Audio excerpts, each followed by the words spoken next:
Let's talk about miniatures.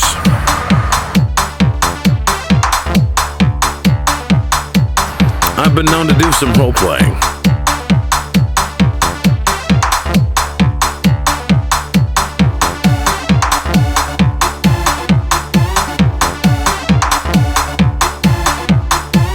Rapunzel, let down your tits. Come on, I want to climb on them. Towers are a staple in fantasy literature, playing big parts in The Lord of the Rings, The Game of Thrones, and The Belgariad by David Eddings, and countless others. Today we're going to make a tower for your Warhammer or Frostgrave games out of this bottle. This is an aloe vera drink. It's supposed to be good for your skin in spite of its irresponsibly high sugar content. You can't find this in a lot of grocery stores. You may have to go to an Asian grocer.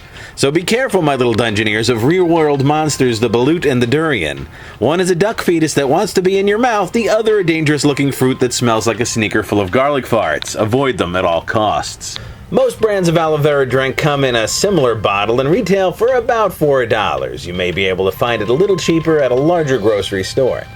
The drink itself has chunks of aloe plant floating in it. This chunky style of drink is popular in parts of Asia, but it could be a bit of a shock to many Americans encountering it for the first time.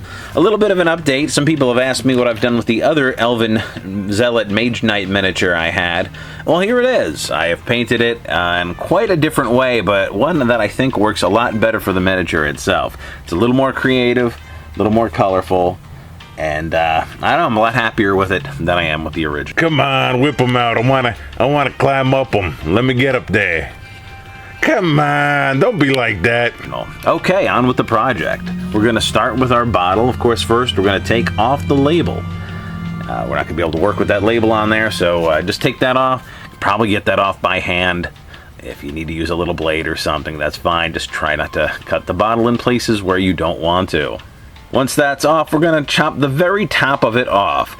There's a little bit of a line marking the curvature of the sort of spout part of the bottle, and we're going to cut that off, and as you see, it stands once that's chopped out. Now, I've got a little door here. This is made out of rock-hard putty, and it's made from silicone mold I made out of a $5 locket from Michaels. Now, $5 is a lot for just using the locket as a door itself, but in order to make that mold, now I can make countless numbers of these doors, and they're really great. I really love the way they look for dungeons or for projects like this.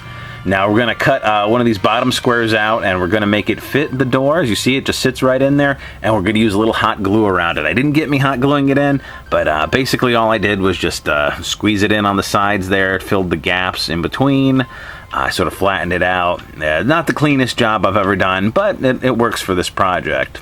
Next, we're going to hot glue the bottle itself down to our cardboard base. I've got a nice circular one I use for terrain. And then we're going to cut up a bunch of inch-long sections of our popsicle sticks, and this is to be our steps. You need a bunch of them. So I've got to stack them up to reach the door.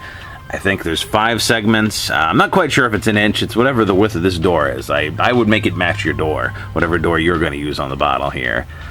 And 5, and then the next step down is only 3 segments, and the last step is just 1. And so it's 2 segments short every time.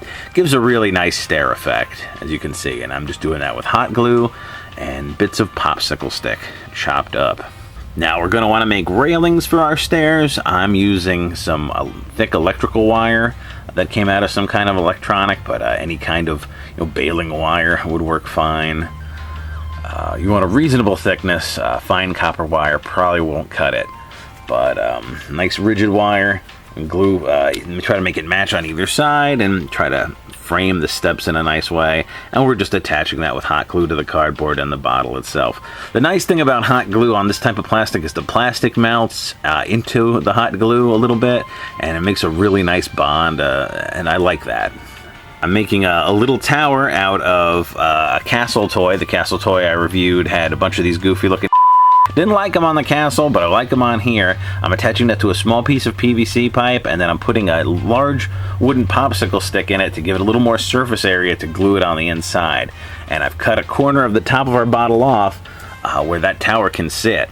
And I'm also going to put some more popsicle sticks broken on the ends to make it look like busted up wood in ruins. I'm going to put that on the top, and I'm also going to put little bits of broken wood into where the tower meets, where there's gaps there, again, just to sort of make it look ruined. Now we're going to cover the base with our watered down PVA glue as always, so we can begin flocking it. Just give it a nice even coat all over, front and back. And then we're going to hit it with black spray paint. We're going to prime the whole thing, and then of course paint it. Now I'm not going to show you me painting this project because for one, there's a ton of videos of me painting, but also you'll paint your tower the way you want to paint it. Certainly you can base it off what I did here. It's basically just gray, brown, and green. Green on the base, and also on the vine pattern on the door, and brown on the base, and mostly just gray over black, dry brushed down there. And the very last touch I'm going to put on is some scenic plants that really sort of sells the piece, including 2 little hedges on either side of the step, and some wilder looking plants growing out of the side and the back, just to sort of cover it and make it look more natural. And I don't think you get a real sense of the scale of this tower with me just putting my hands here, so let's take a look at it with some miniatures. I think you'll be pretty pleased with the results.